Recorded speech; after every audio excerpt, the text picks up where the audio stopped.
Hello and welcome to this Snowflake webinar. This is a roundtable, actually. It's the power of analytics to optimize the media supply chain. We're going to be discussing the changing landscape of broadcasting, distribution patterns, the significance of content metadata, how it impacts various parts of the supply chain, the ecosystem, including content creation and advertising creation, and how it all moves around. I'm Kate Bulkley. I'm going to be your moderator. I'm a business journalist based in London. And I'm going to introduce my panel, and then we're going to get into some conversation here. I'm going to be here about 45 minutes. Just to introduce the session, we all know that the amount of data and the number of distribution platforms has been proliferating. Monetization is increasingly taking the stage. Breaking down supply chain data silos is becoming increasingly important as we want the data to actually talk to each other or being in one place. In this environment, lots of talk about creating a single source of truth. In other words, putting that valuable asset metadata is a must-have for content owners, have it in one place so you can actually access it and use it effectively. We have these three industry professionals with us today, and we're going to talk about how to leverage metadata. We're going to talk about the cloud to enhance the supply chain connectivity. We're going to talk about enabling streamlined workflows and also creating better content, both in advertising and also just content. So there's lots of opportunities for, let's say, better use of data, better use of metadata, and also revenue opportunities. So we've got a lot of stuff to get through here. So I'm going to have everyone just sort of say who they are, what they do at their company, and then we'll get started. David, can I start with you? David Fisher, Industry Principal of Media and Entertainment at Snowflake. Hi, yeah. Thanks for that, Kate, and great to be here. So David Fisher, Industry Principal for Media, Entertainment and Advertising. I come from television, actually. So before I joined Snowflake just over a year ago, I worked across a couple of the largest broadcasters in the world, so time at Warner Brothers Discovery and Comcast. And I lead Snowflake's go-to-market proposition. So I'm kind of the industry expert for this vertical. And I work with broadcasters, streamers, production companies, ad agencies, all market participants, helping them move all data workloads to the cloud. And Snowflake is the most advanced data cloud in the world. So looking forward to getting into this conversation, Kate.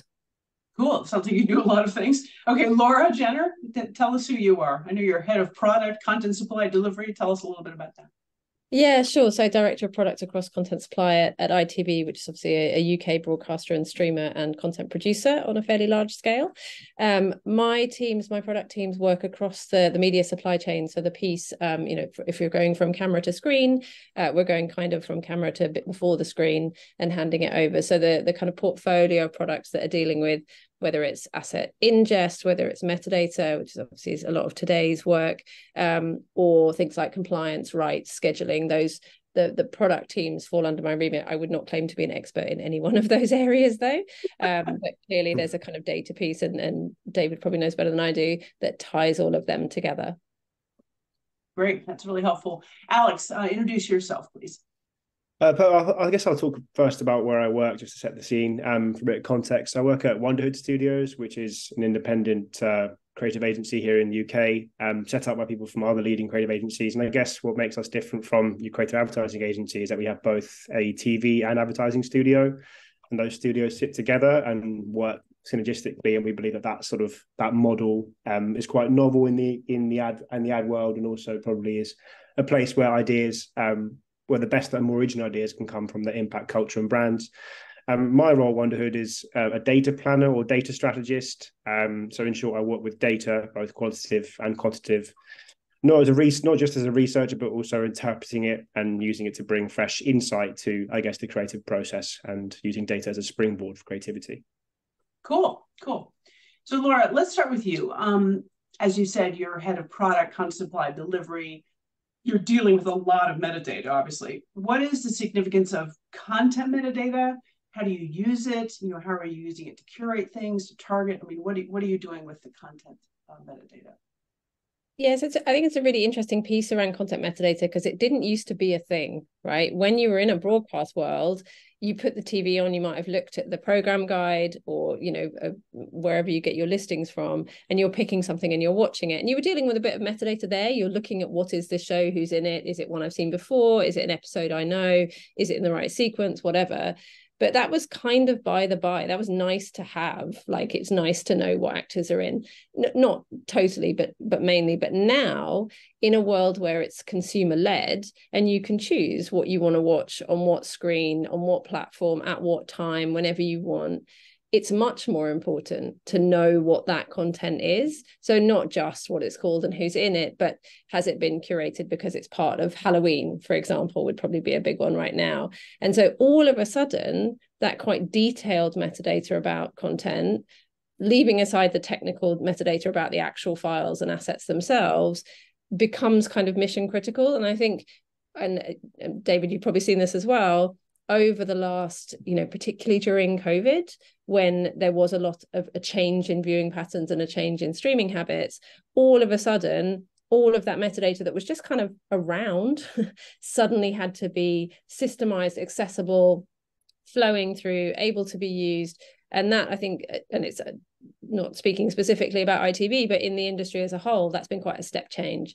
So the significance of content metadata to us is partly making sure we've got it, as ridiculous as that might sound, and that it is of a great standard, and that we've got it somewhere that's accessible and searchable and filterable and all those kind of functions, and can feed through, especially in a world where, and I'm sure we'll touch on this later, but increasingly everybody, from Netflix onwards, is personalizing what you're shown based on who you are, what you've watched, what other people did that are like that. And the granular nature of the data required to do that is really quite something if you're trying to do it well. If you've got things like fast channels, so free ad supported channels, where you're maybe curating lumps of content that are on a similar theme or from a similar program, again, that data is going to come to the fore. Lumps probably isn't the right technical term.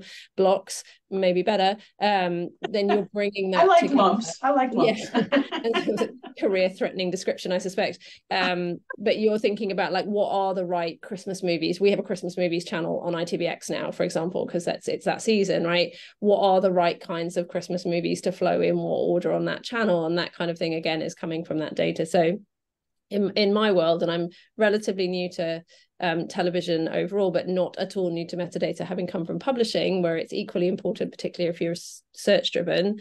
I think it's become something that's gone from a nice to have, like, we need to have a bit of data about this, to, like, we absolutely have to have this X number of data points per episode, per version of a show, or nothing works. And that's a big step change for the industry, and one that I think everybody is leaning into solving in one way or another. So David, when you hear that, I think she's talking about a step change. She's talking about a real industry shift. And obviously, particularly among broadcasters who didn't really have to think about this, as Laura has underlined before as much. This is now mission critical. So what's pushing people to do it, or where are we now in the change? Because obviously everyone knows they have to do it, but where kind of have we gotten to? Well, I think that different broadcasters and different entities are at different stages of a journey around understanding metadata. I think Laura hits the nail on the head about, understanding metadata and collecting metadata is crucial, partly just to have a full comprehension of your assets.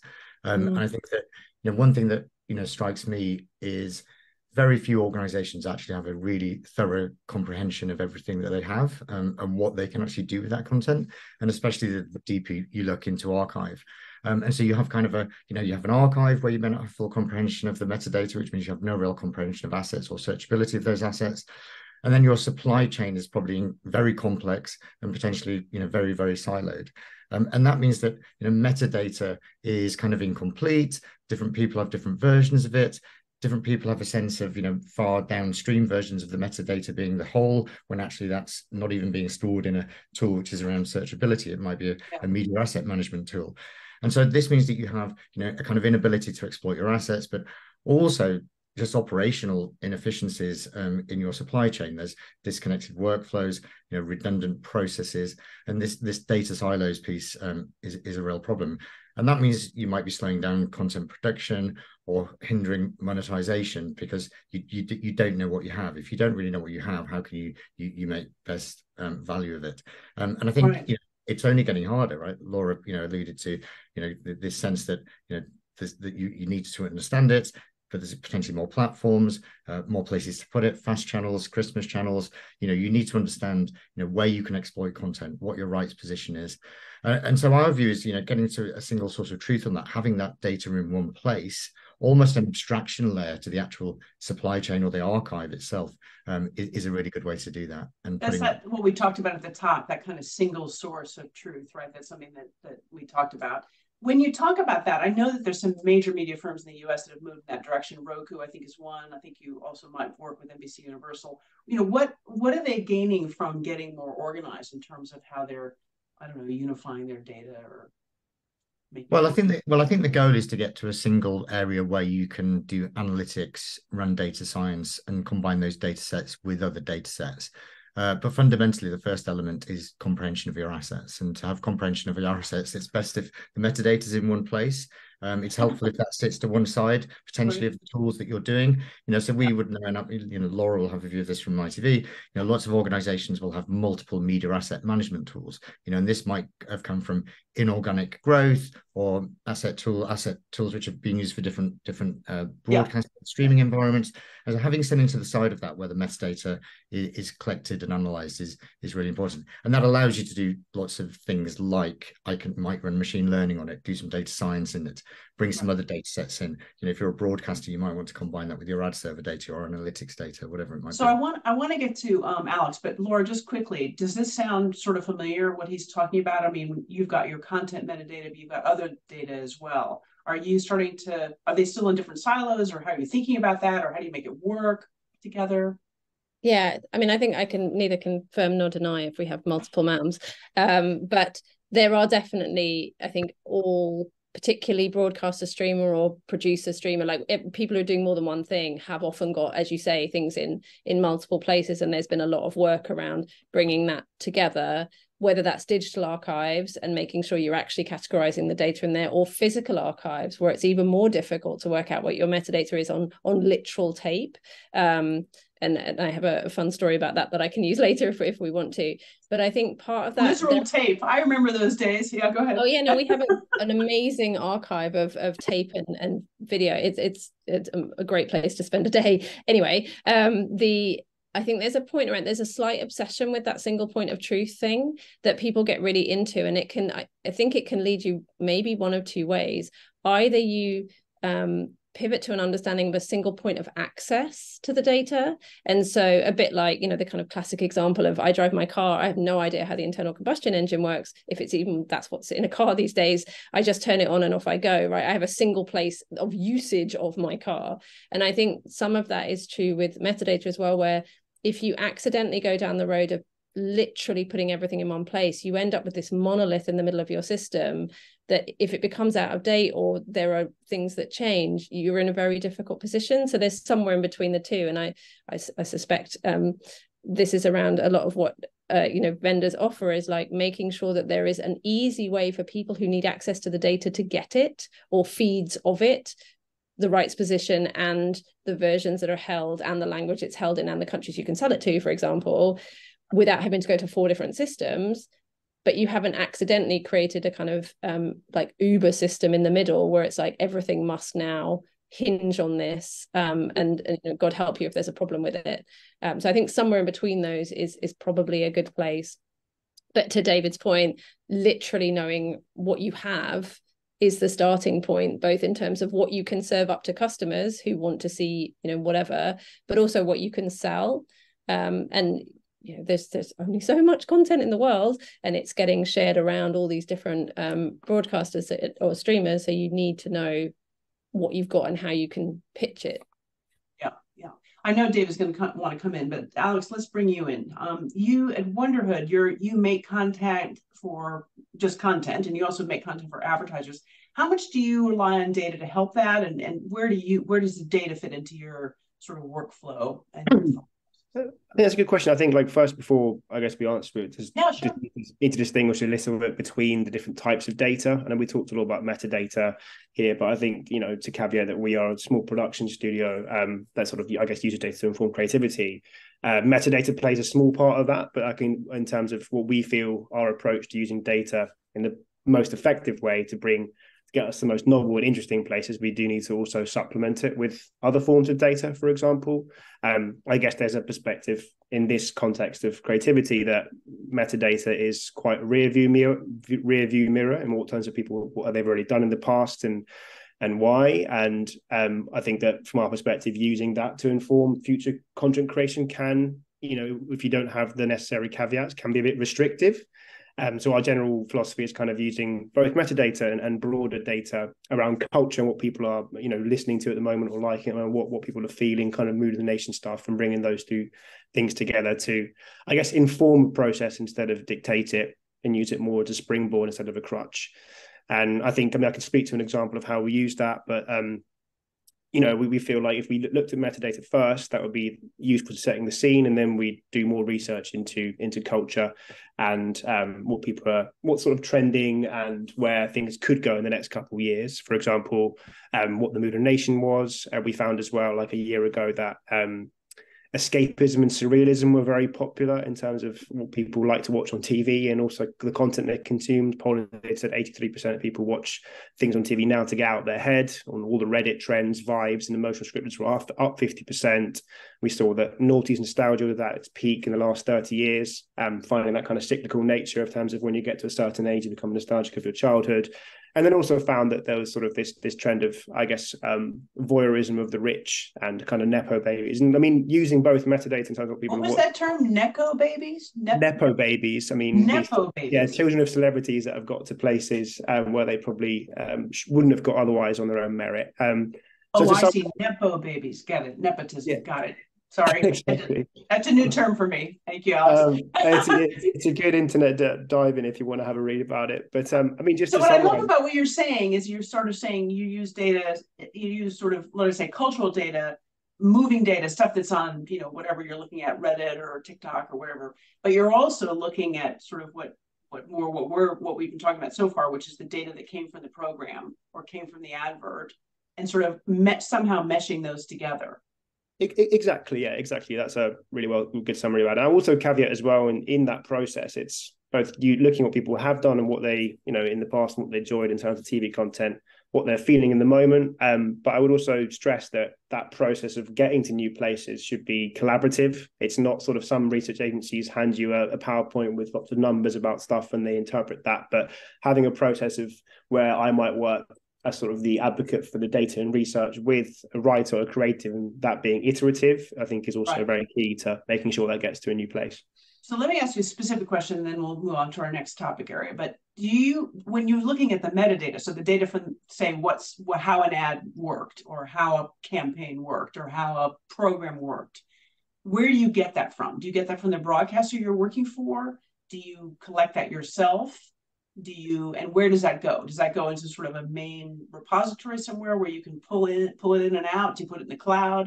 What do you do with that? It's much less formal. I think also really dependent on, obviously we're a smaller house. So I mean, the number of projects we're working on at the moment are much fewer in number. So I think it's kind of on an ad hoc basis where we'd either buy some of that data or would receive it from a partner, and then we'd look at that. But there's not sort of as I think Laura and David mentioned, sort of a repository that we hold it together, which you can always access. It's very sort of, on a needs basis. Yeah. I mean, it's interesting, Laura, I'm going to come to you now. I mean, Alex, in some ways, is kind of getting into our next topic because he's talking about stuff that's quite in the zeitgeist, trying to make content or adverts that are more in the zeitgeist. We've talked about metadata, how it might improve rights and content exploitation a bit. You mentioned ad personalization. There's also customer retention, churn management. How are you dealing with that in your data, with your data work, or how you work with metadata? Yeah, and I mean, some of this touches other areas of ITV that Planet V are driving the work around kind of ad innovation, and obviously you've got addressable advertising and things like that are running. And then on the streaming side in particular, there's a lot of work obviously around churn and things like that. A lot of that's around that personalization piece, but also I think and I think to Alex's point, it's about being data guided, not data driven, because there's still a lot of room for interpretation of data always. But there's also that those people who are thinking 2, 3, 5 years ahead around content and what's being created and everything else, and you can't really just drive that on like what people watched last week. I think there's a lot more kind of thought that goes into that, and to your point around what is happening in the culture and how are things changing and how do we want to change things, not just react to what's happening, but how do we want to make a change and drive things forward. And if we only made what had been successful in the past, you just end up in this bubble where nothing ever changed and people weren't challenged in their viewing. And I think this is way beyond me, but like there's a lot of credit to be given to the people who are helping to push content in different directions. But I think in terms of the things like the churn, there's a lot of data used. There's the content data, but obviously we're also looking at behavior. What are people doing? What are they watching? When do they turn it off? When do they skip straight to the next episode? When do they binge series? What are the drivers for different groups at different times to have different behaviors around the content? And you can almost end up in a place where there's so much data that is like, which bit do I use? And I think that's when there's not here, but when there's, as a human, a temptation to just go, oh, I'll just use my instinct, I can't deal with all this data. So it's partly about that management piece and like, what's the data we actually think we need to understand to guide us in a decision, but not let it just go like, people watched this kind of thing, therefore make that forever and never change.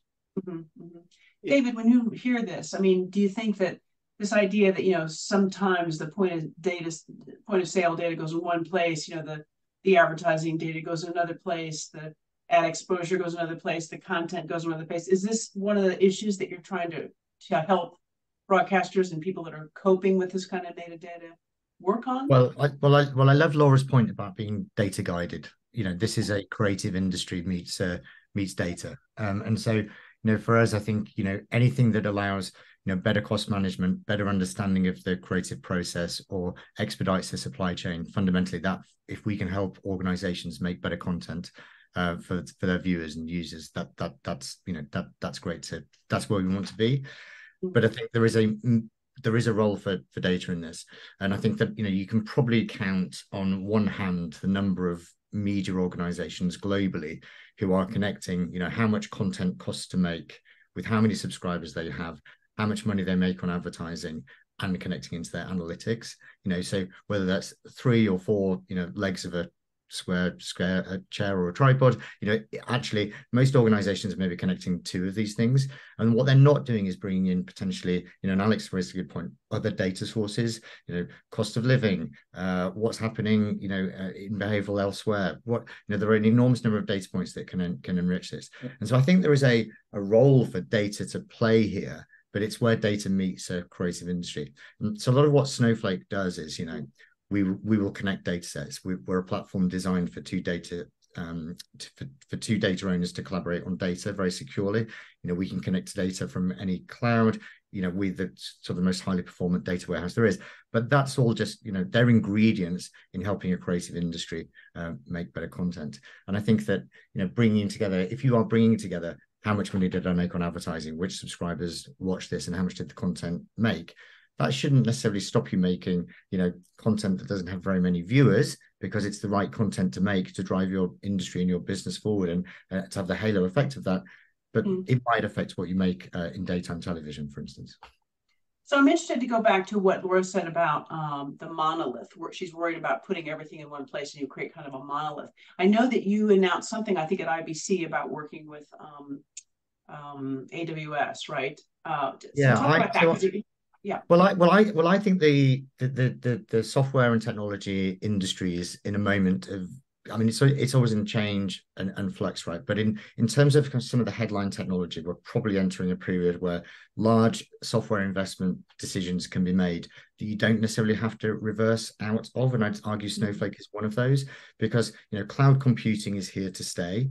If you work with Snowflake, you can access data from AWS, GCP, or Microsoft. You have a platform for data collaboration. And frankly, we know the basics of kind of what this infrastructure is going to look like. The exciting things are things like AI and machine learning.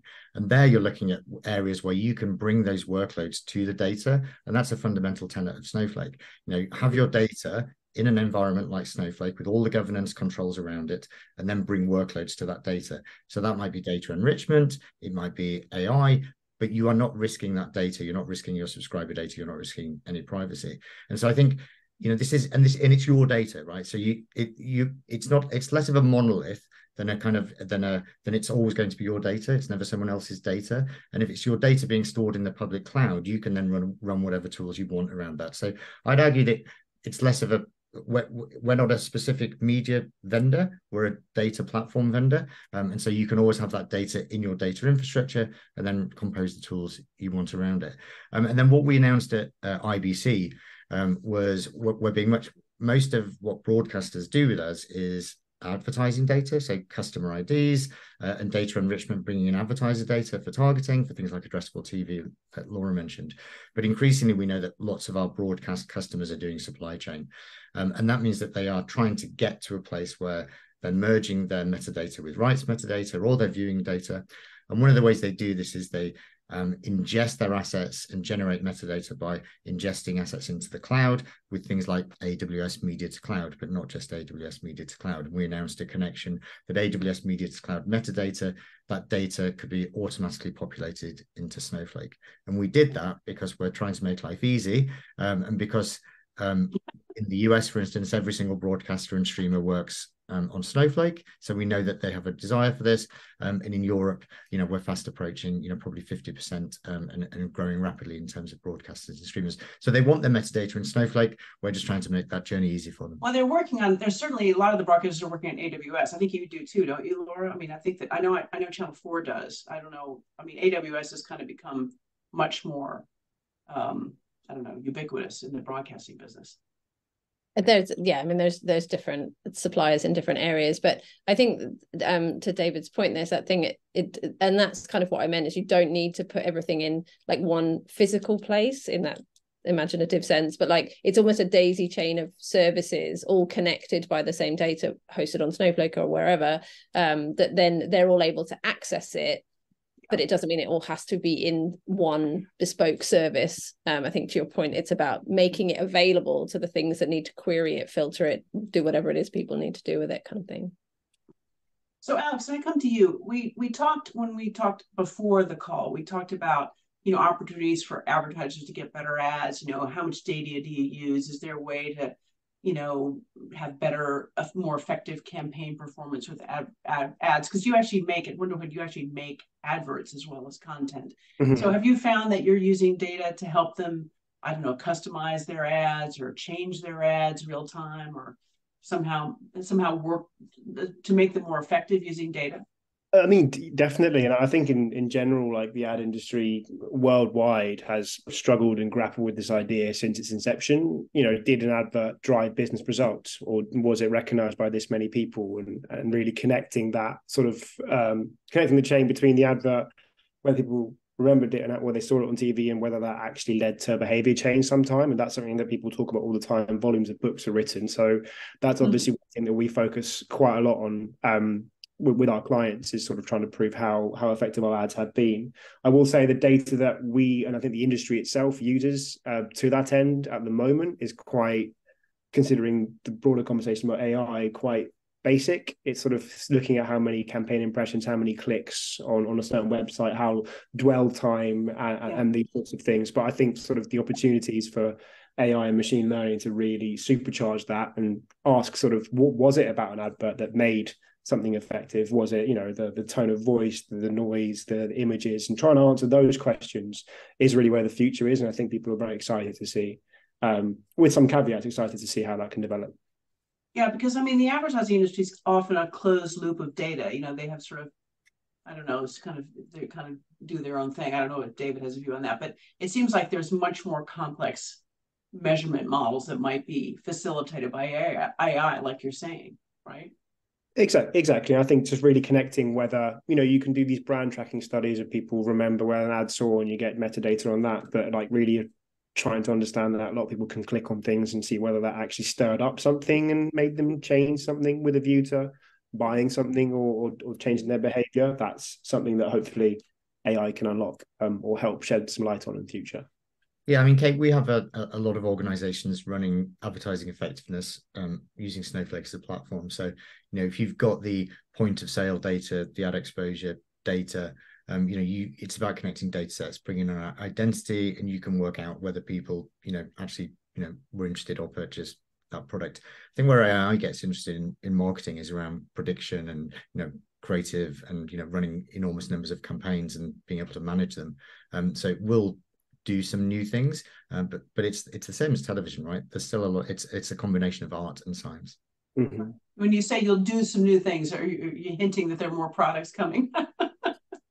Well, I mean, for us, AI is, so we announced a lot of AI developments at Snowflake Summit this year. So, the fundamental proposition for us is that the data is governed in your Snowflake environment, so you can start experimenting with AI and machine learning without risking that data set, without breaking your governance model. So, deploying large language models and generative AI on your data sets is something that in the next year will become something that a lot of, business organizations will be doing within their data infrastructure.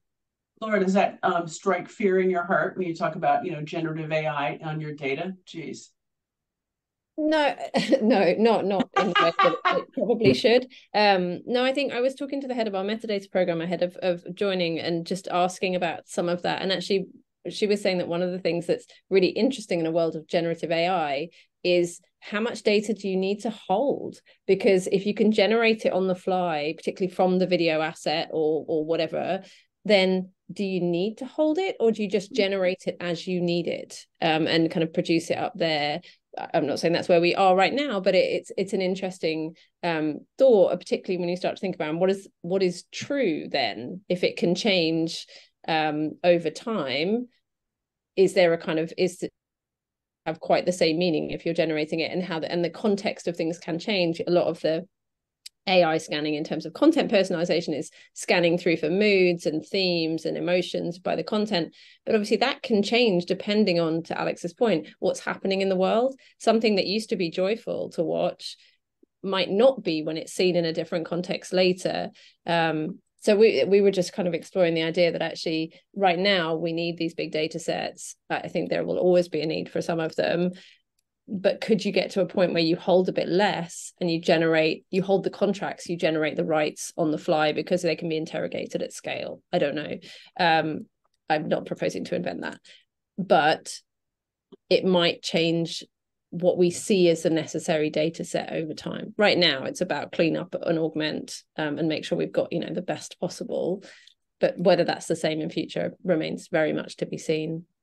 I think I mean, AI is already in supply chain, right? Yeah. So Totally. Yeah. It is a huge player within supply chain in terms of generating metadata. So stuff that would have been, human interface, what is this before, is now all done by AI. Who's on the screen, how long are they on the screen, what events happening on the screen, what do I infer, what is the shoppable metadata? This is all done with AI today. And so it's there already. And so then you get from, that's the metadata, but then it can generate multiple assets as well. So an enormous amount of social media video is already AI generated. Trailers. I think what this means is, to the trailers, versions, more platforms, more viewers, thousands of potential versions of a piece of, copy or, content.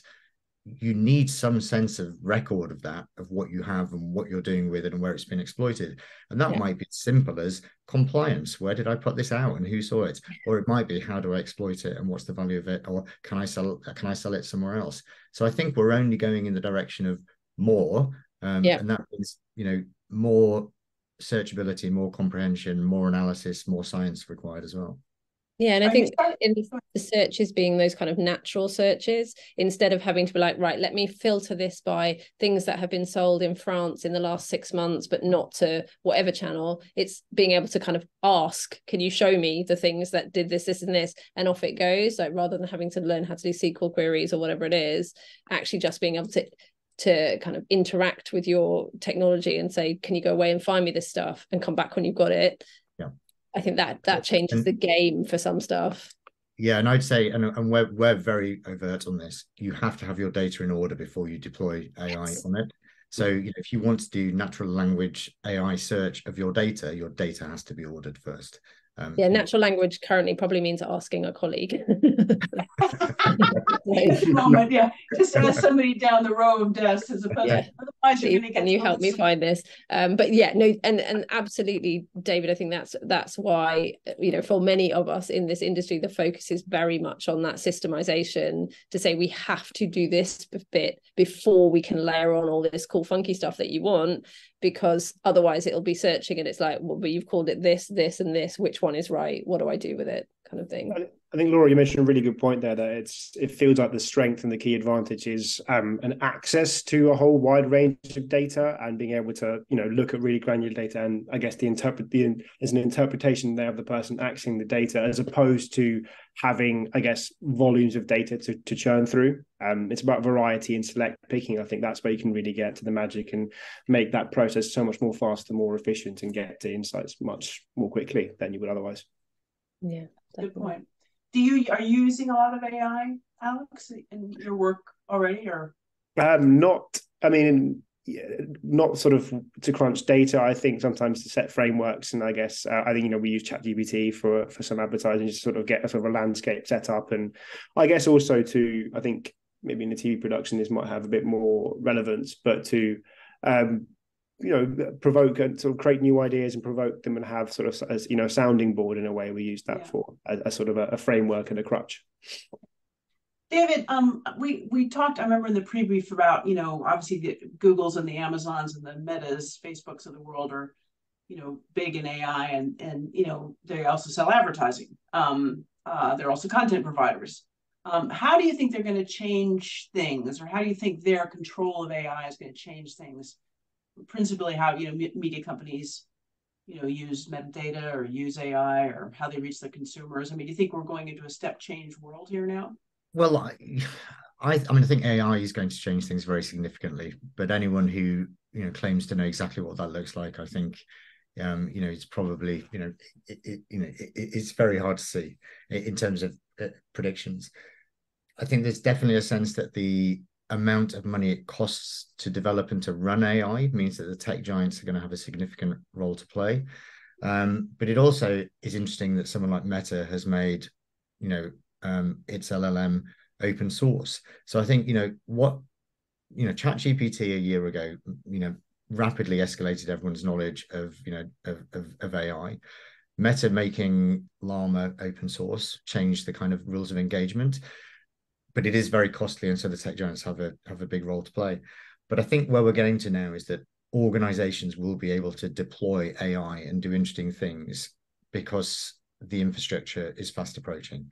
So, you know, we will be able to deploy, you know, proprietary LLMs, Snowflake LLMs, and open source LLMs onto data sets within, you know, within organizations' data on Snowflake in rapid, short order.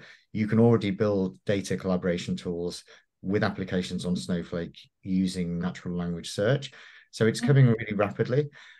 We bought a company in the last year, a search business that we've reorientated as an enterprise search business with AI. So, you know, bringing a few tools together. And he's now the founder of that company is now an SVP in our business. He used to run the Google Ads business, and you know, and he's made a few points. I think one of the really interesting, you know, and I've heard, you know, people like him saying, you know, imagine understanding every single data point you have as an organization and then being able to query it using, you know, natural language. You know, that's having the smartest analyst you've ever had understanding every single last data point. That doesn't really exist today. And you can now do that against, you know, data sets and bring in other data sets. So, you know, it doesn't have to just be content. It could be ads, it could be analytics data. And you can also then combine it with other data sets. So, you know, we're allowing for collaboration with, you know, external data sets or two companies collaborating on their data together. And so actually the lines of where this natural language search might happen, or this natural language AI might happen, don't have to be just your enterprise. It could be your enterprise, someone else's enterprise. And that's really interesting and exciting. But anyone who says they know where this is going, I think is probably, you know, is not guessing, but, you know, it's a little hard to predict, isn't it? I think I'd rather use Claude, the AI to tell me where it's going than try and guess myself. Yeah. I'll ask all of them and compare answers. Yeah, well, I did hear a great story at a conference the other day with someone who was using. I'm not a big fan of ChatGPT. I do have a preference for some of the other ones, but nonetheless, they were using it when they had a message to give them an email version, a presentation version, and a Slack version, and then they would just use that. And it was like, oh, that's genius. Like, they were kind of using it to do their own curation of message, which I thought was quite a clever way of plugging it in. So what's the future? What's next for all this? We've talked a lot about metadata. We've talked about a little bit about AI. We've talked about how data sets need to be organized before they can be maybe worked on next. So what do you think the next big thing is? I don't know who wants to start. Maybe Alex, do you want to start, and then we'll what do you think the next big thing is? Next big thing. Well, I'd say so. I don't know if it's going to be a sort of a new product or service. I just see things kind of going to a place where we have more data available, it's crunched more quickly, and you allow for better, across all kinds of businesses, really more informed business decision making, for example, and you can have more confidence behind some things you might recommend to clients. Like if we work in a client facing industry like mine, you could say, well, this is destined to do well among this audience because we found out this Y and Z before. And that's both a good thing for business, of course, gives a bit of a competitive advantage to big tech companies who have that all in-house. But I will say there is kind of another side to that coin as well, is where from a creativity standpoint, if you are more and more data, that clients, I think, would like to make data-led decisions. So, they don't take any big risks on when there's, financial questions in the mix. But I think with more and more data and more safer decision-making, people will make safer bets creatively, which might prevent you from getting the more interesting and novel places in terms of content. If you say to a client that, the data has proven that this will be this financially successful in a couple of years' time, we're definitely going to go with that, sort of the bird in the hand instead of two in the bush coming through there. And I don't know, with that in mind, whether Netflix, I used to work for a company that did a lot of high level research for Netflix. And I think one of the things that came through there was that there's kind of a cautionary tale from being a production house that has made some quite progressive, norm-challenging content to then being what could be seen as being very data-led content creation, where you come to, excuse, this is not sort of a slight word, a little bit, but kind of a sausage factory style for true crime dramas, I suppose, because that's what the data has said instead of, and that feels to me sort of like you're getting to a prison of data. So I think there's a cautionary tale there for us as well. Yeah. There's always that problem, it's sort of like, when you have success, you want to do it again. Look at the major motion picture movie business. There's no such thing as independent films anymore. Everybody wants to make the next Transformers or the next, Marvel, franchise film because it's safer. They figure that that's going to work. Of course, Barbie kind of shocked them all, I think. But anyway, so Laura, what do you think the next thing is, or what are you thinking about in terms of metadata next, in terms of your big challenge or opportunity? Yeah, and I think the ever-changing nature of this makes it tricky, right? Because you can spend your time doing the systemization and getting things ready, but you can't predict where that's actually going to take you because something will change along the way as you go. So I think from a product point of view, this kind of sits within the Kano model, where at the moment AI is a bit of a delighter and everyone's like, oh, it's got a bit of AI, that's awesome, right? But it will become very much just a table stakes, right? Yeah, we process through AI, whatever. In many parts of the supply chain, that's a bit like, yeah, and what? And I think actually, to Alex's point, it's really important, particularly in our industry, to not forget that the end result of this is supposed to be someone enjoying a piece of content in whatever way they want to watch it, however, whenever, and not moving so far into like the model, the data, the systems, and forgetting that we genuinely need to remain progressive in content, and to your point, push the boundaries, change the structure, change what's the norm, and not let data keep us constrained in that way. I think that's really important. Cool. David, what are your last thoughts? Yeah, I just pick up on that point as well, really, which is when we talk about conformity or doing the safe thing, that's a people thing. It doesn't have to be a data thing. And so I think, we should think about data as a provocation and data to challenge, as well as, the idea that data is always going to be something that makes us conform. So if we can think about it that way, I think it's helpful, but I think that requires strong data leaders who, are capable of, not enforcing database decision-making. Data decision-making, it can be a provocation. And then I think that, interestingly for us, and going back to the kind of broadcast and streamer world, I think a lot of organizations have spent a lot of time building out user graphs and customer IDs. They know who their users are and they can sell advertising against it. They've also built out, strong customer 360s for marketing purposes. And the bit that's kind of sat to one side potentially is this supply chain, which is, what's my content 360? So, if you move to having a user 360 and a customer 360, having a content 360 as well, you've got a really, really interesting set of data points there to do some work with. And hopefully, to both Laura and Alex's point, to generate, exciting new content, not just to do the same all over again. Cool. I think it's a great place to stop. Really, really appreciate you all doing this. So I wanted to say thank you for joining the Snowflake Roundtable, the power of analytics to optimize the media supply chain. Thank you to our three panelists, Laura, Alex, and David. If you want to reach out to David, please send him a message on LinkedIn. That's all from us. I'm Kate Bulkley. Thank you very much for joining us, and goodbye. Thanks, everyone. Thank you. Thanks, everyone. Bye.